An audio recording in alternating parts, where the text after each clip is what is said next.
Hi, this is Camille Elise, your host, and we're here today with Bonnerfide Radio in Atlanta, Georgia, at the Oasis Worship Center. And we are here for The Collective, which is a gathering for songwriters, producers, singers, and just music lovers. So we're going to actually allow him to introduce himself and tell us a little bit more about him. Hey everybody, my name is Gerard Bonner. I am a founder and program director for Bonnerfide Radio, an internet radio station that's been having a lot of fun. We're about 7 years in now, and we've been really fortunate to do a lot of great things here in the industry. And I'm glad to be here at The Collective with Trent. Just an awesome conference. Absolutely. Actually, this conference, gathering, it actually does, create a platform for upcoming artists, also established artists. We had some great speakers these couple of days. We had Kevin Bunn, we had Elvin Ross, that deals with Tyler Perry. So if y'all love Madeira,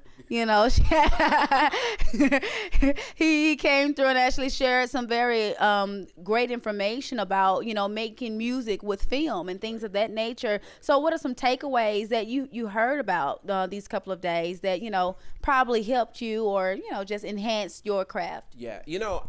What people don't know about me is outside of radio, I'm very involved in church.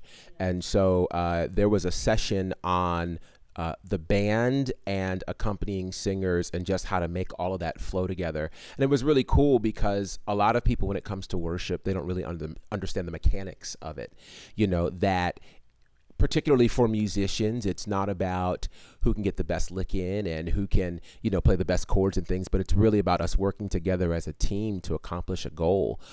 So really being able to understand that and have people understand those kinds of things, I thought was fantastic. I love the session with Fred Jerkins, which was just, Fred Jerkins. Come on, talking Uncle Freddie, Michael Jackson and Brandy and all those things. So that type of thing was really cool to have that kind of knowledge just be so accessible, And then, of course, the session with Michelle Williams and John Murray, which really is up my alley because I love to do a lot of assisting with artists and things of that nature. Yes, branding and all those kinds of things. So it was really good to hear that kind of information being shared because I really feel like, artists are in need of that.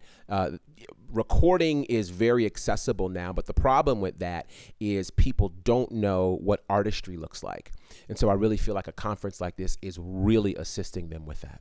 Oh, you're right about that. And being a radio personality, as you did just say, so you see a lot of things behind the scenes, right? Yes. Because it's unlike the Breakfast Club where, it's a video and it shows, what the clothes they have on. Yeah. So pretty much you see the artists at their rawest, Yes.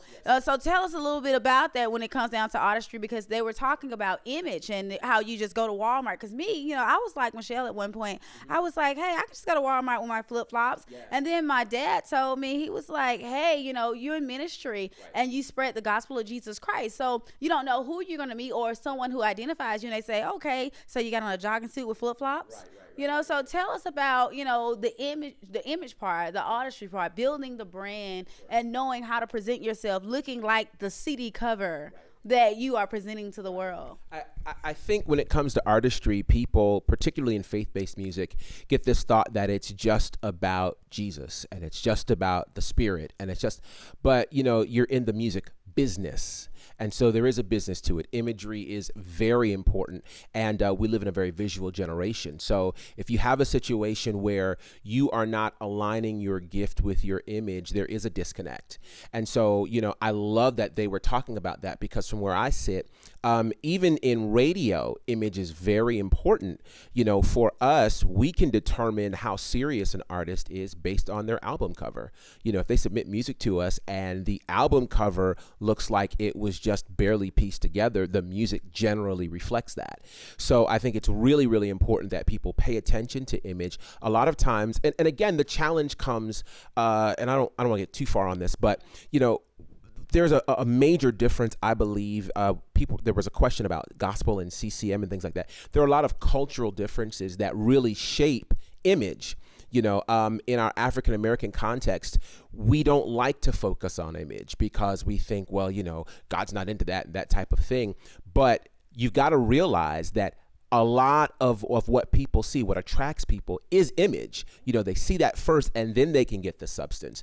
And so you've really got to take the time to focus on that and allow that image to be a true reflection of who you are. With all of these tricks like, Photoshop and all these other things, people are creating album covers and images that they can't sustain.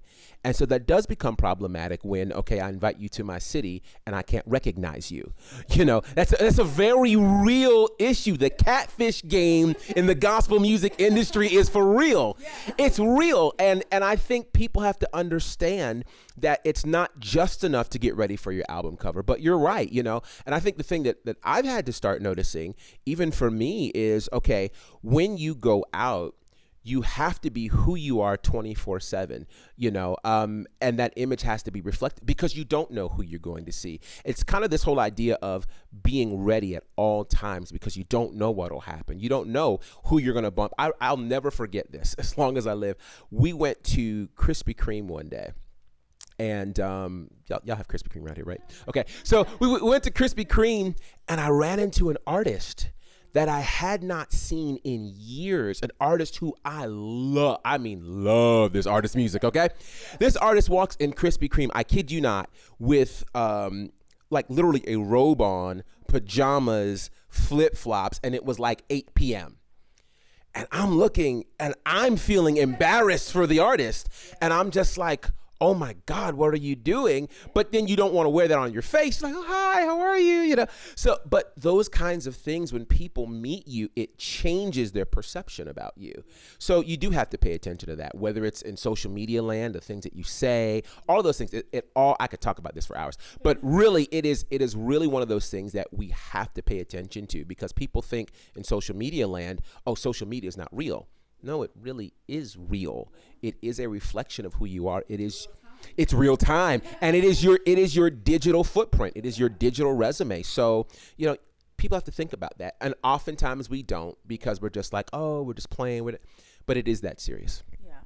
That's awesome. That's awesome information. Also, when you were talking about you're in ministry as well, and I was in that session when they called you out, actually, and it was like, yeah, you're an MD, and I'm like, okay, all right. Yeah. So, when it comes down to the balance of the two, because you have your career, right, but then you have, like you said, there's certain, I say logistical or strategic things that have to happen behind the scenes. And I know a question was posed, like, who leads the band? Was it the praise and worship leader, or was it the minister of music? Right. And he was like, pretty much the praise and worship leader. But either way, communication has to go back and forth. So with that being said, what would you tell, because that was like a really heated conversation, really very tense. I felt the heat in the room. I had to step back some and take it off live Facebook. Wow. But so what would you tell, MDs and praise and worship leaders, when it comes down to communication, and it comes, because at the end of the day, you're servicing God's people. So you want to do things in excellence, right? When he said worship him in spirit and in truth, in the spirit and in truth, and we have his spirit. God is an orderly God. So if we're doing things in his spirit, that means it has to be of excellence. So what would you tell that praise and worship leader out there, and who's working with that MD? How would you say that their relationship ideally should look like? It's funny. I had the privilege of being a music director at a church called Wave Church. Shout out Wave Church in Virginia Beach. Multicultural church doing amazing things. And so I really learned a lot about being an MD there. And so here's what I learned. For one, it is important, the relationship between the MD and the worship leader. It's important that the MD understands where the worship leader wants to go, and vice versa, that they work in tandem, that there's not really this power struggle. And I think that's what happens a lot of times, is that there ends up being a power struggle of who's really in charge. And the thing is, we have a goal. And the primary goal is to create an atmosphere for God to move.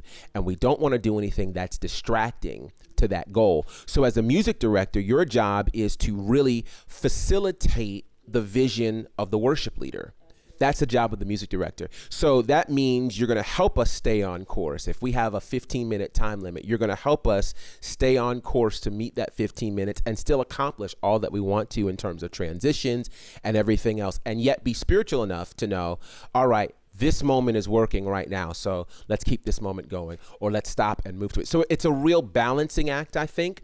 But I do think that there has to be a confidence level for both the worship leader and the music director so that they're not fighting each other for control. You know, I've seen situations where if a music director is insecure or a worship leader is insecure, they start butting heads. And there's really no room for that when neither of us are the stars. You know, so I think it's important to understand that relationship between the two and that we're working toward the same goal. Absolutely. I don't know if you were in there for the worship moment. Yes. Yeah. Yes. So they were actually doing a demonstration, you know, towards for worship, actually, to see about the communication. And God ended up doing the demonstration. And as you stated, it doesn't take long for the Holy Spirit to come in. So, but we do have to wrap it up, you guys. But we thank you so much for Bonnerfide for coming in to, you know, do the interview with us. And we do thank you for coming to the collective, which was a phenomenal gathering. And we hope to see you guys soon. Is there anything the last words you would like to say?